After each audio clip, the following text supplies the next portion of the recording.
জীবনের 6টি নীতি সবসময় মেনে চলো। প্রার্থনা করার আগে বিশ্বাস করো, কথা বলার আগে শোনো, খরচ করার আগে উপার্জন করো, কিছু লেখার আগে চিন্তা করো, হাল ছাড়ার আগে চেষ্টা করো, মরার আগে বাঁচতে শেখো। ঝগড়ার সময় প্রত্যুত্তর নয়, কখনো কখনো চুপ থেকেও নিজের গুরুত্ব বোঝানো যায়। যদি কেউ কোনো দিন তোমাকে ছোট করতে চায়, তাহলে জেনে নিও তুমি তাদের থেকে অনেক ওপরে আছো। যেখানে যোগাযোগ নেই সেখানে কোনো সম্পর্ক থাকতে পারে না, যেখানে সম্মান নেই সেখানে ভালোবাসা থাকতে পারে না, আর যেখানে বিশ্বাস নেই সেখানে কোনো কিছুই কোনোভাবেই টিকে থাকতে পারে না। মানুষের সবচেয়ে সুন্দর গুণ হল চরিত্র। সেটাই যদি নোংরা হয় তবে মন তথা চিন্তা সুন্দর হবে কি করে? বোকার পরিচয় তর্কে, জ্ঞানীর পরিচয় কর্মে। পরিস্থিতি মানুষকে অনেক কিছু শেখায়, যেমন একা চলতে শেখায়, নিজের পায়ে দাঁড়াতে শেখায়, বাস্তবতা শেখায়, চেনা মানুষের আড়ালে লুকিয়ে থাকা মুখোশকে চিনতে শেখায়। হাতের রেখায় মানুষের ভাগ্য থাকে না, মানুষের ভাগ্য থাকে তার কর্মে।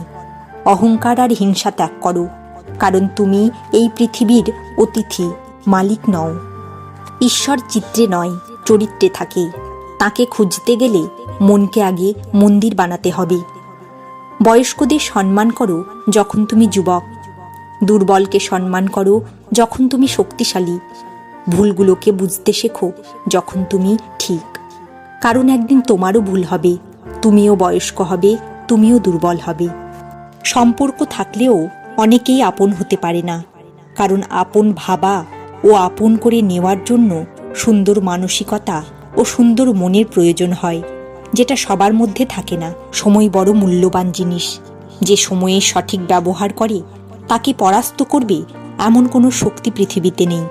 জলের থেকেও পাতলা হলো জ্ঞান, ভূমির থেকেও ভারী হলো পাপ, আগুনের থেকেও তেজালো হলো ক্রোধ, এবং কাজলের থেকেও কালো হলো কলঙ্ক। ওরা তোমাকে নিয়ে ঠাট্টা করুক, তোমাকে নিয়ে হাসুক, তোমাকে আঘাত করুক, অবজ্ঞা করুক, তাতে কিছুই হবে না, কিন্তু তারা যেন তোমাকে থামাতে না পারে। সহজে জেতার আনন্দ কোথায়?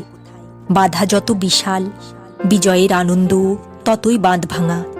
কখনো হাল ছেড়ো না। এখনকার এই দাঁতে দাঁত চেপে করা কষ্টগুলো তোমাকে বিজয়ীর খেতাব দেবে সারা জীবনের জন্য।